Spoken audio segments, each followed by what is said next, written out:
మా ఆర్మూర్ మాజీ ఎమ్మెల్యే గౌరవ జీవనన్న గారి ఆదేశానుసారం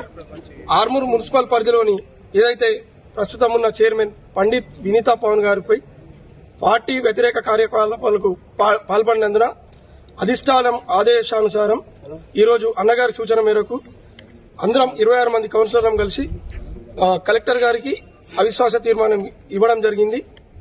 మరి ఏదైతే పార్టీకి గతంలో అయితే ఏదైతే ఉన్నా ఇప్పుడు వచ్చే ఎలక్షన్లలో కూడా మా అన్నగారిని